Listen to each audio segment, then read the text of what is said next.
अस्सलामुअलैकुम वरहमतुल्लाहि वबरकातुहू। कैसे हैं दोस्तों? उम्मीद करता हूं कि आप लोग अच्छे होंगे।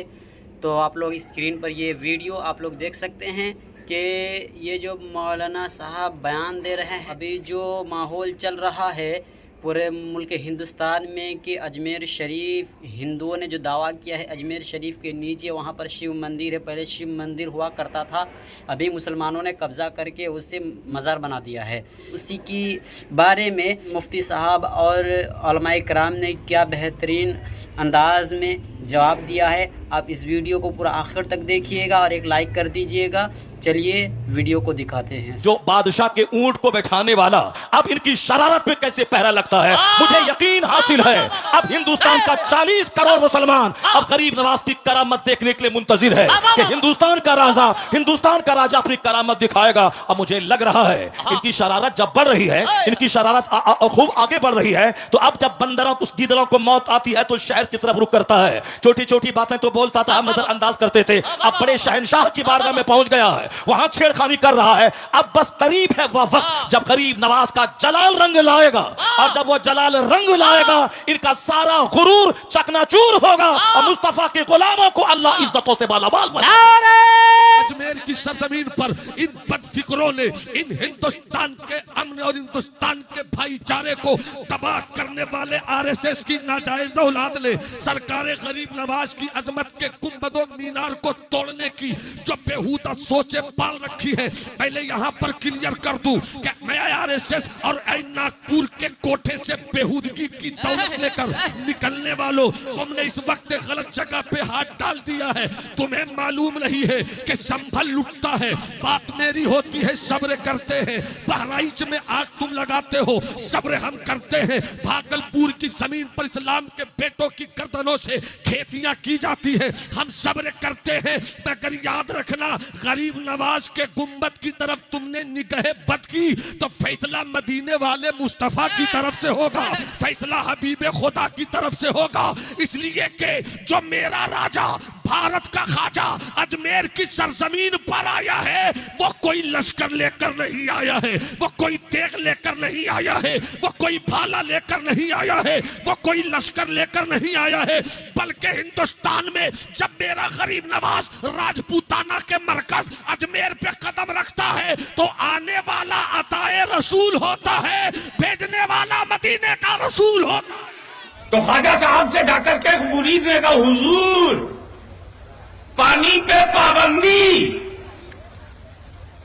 ख्वाजा साहब मुस्कुराए और कहा, ये कटोरा ले जाओ, अना सागर से कह देना मोइनुद्दीन हसन संजरी ने इसी में बुलाया है। पूरा सागर प्याले में आ गया।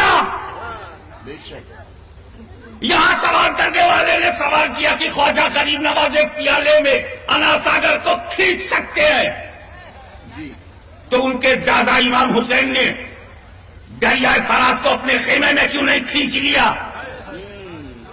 बेटे के बेटे के बेटे के बेटा, कई बेटों के बाद के बेटे ख्वाजा गरीब नवाज पानी को खींच ले, और ख्वाजा गरीब नवाज के वालिद के वालिद के वालिद के वालिद कई वालिद आबा व अजदाद के बाद से पहले इमाम हुसैन एक कतरा पानी न लावे। तो मैंने कहा, समझो दोनों अलग अलग ड्यूटी पे थे।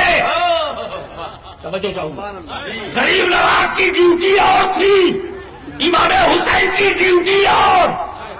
गरीब नवाज भारत में इस्लाम फैलाने के लिए आए थे और इमाम हुसैन करबला में इस्लाम बचाने के लिए आए।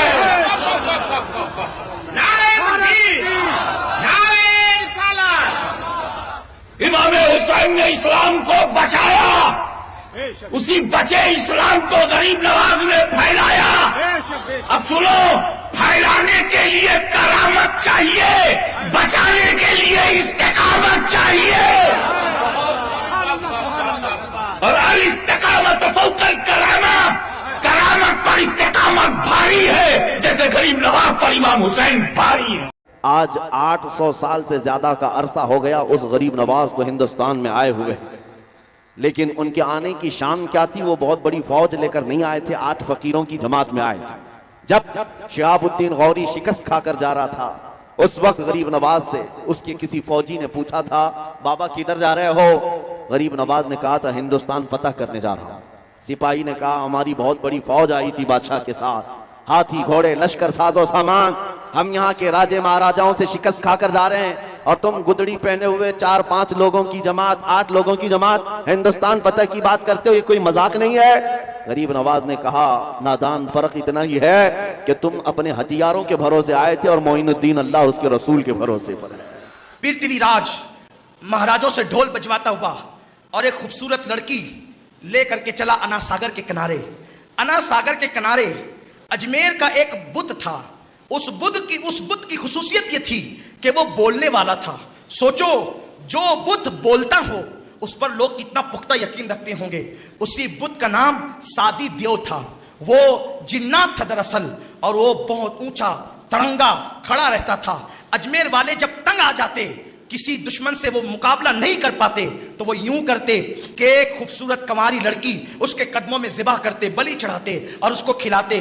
फिर वो कहता, बताओ क्या करना है, तो वो बड़ी से बड़ी ताकत से उसको लड़ा देते। इस तरह से चूंकि अखंड भारत का सम्राट अजमेर में रहता था और अजमेर शरीफ की सरजमीन पर यह तोहमात परस्ती हुआ करती थी और वहां पर इस तरह कोई हमला करने की जसारत नहीं करता था। तो जब उन्होंने कंवारी लड़की को पेश किया तो सादी देव ने हंस के कहा, करना क्या है? कहा, वो दूसरे किनारे पर जो फकीर बैठा है, वो आया है मदीने से, एक काम करो, जा करके उसका खात्मा कर दो। हमेशा तुमने हमारी मदद की, आज भी करो। ये जो रिवायत बयान कर रहा हूं, ये हिंदुस्तान की बेशतर तवारीख के अंदर तारीखी तौर पर मौजूद है और हुकूमती सतह पर मौजूद है कि एक ऐसा भी देव हिंदुस्तान में रहता था जो बोलने वाला था। वो सादी देव था।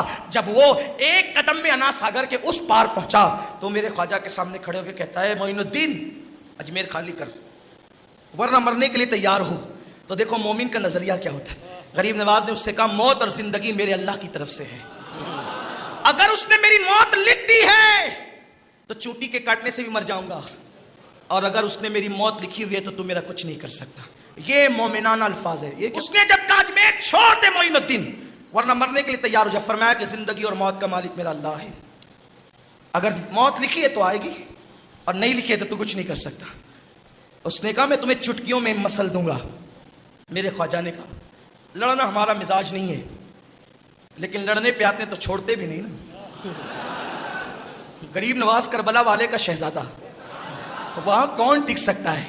किसमें ताकत है टिकने की? फरमाया कि हम लड़ते नहीं है, आपको भी दावत देते हैं, आप भी मुसलमान हो जाइए। जिनको कहा, सारा अजमेर जिसको पूज रहा था उसको कहा, तुम भी मुसलमान हो जाओ। उसने कहा, अगर मैं मुसलमान होगा तो मुसलमान होने से मुझे मिलेगा क्या? कहा, तेरे दिल की एक तमन्ना है वो पूरी हो जाएगी।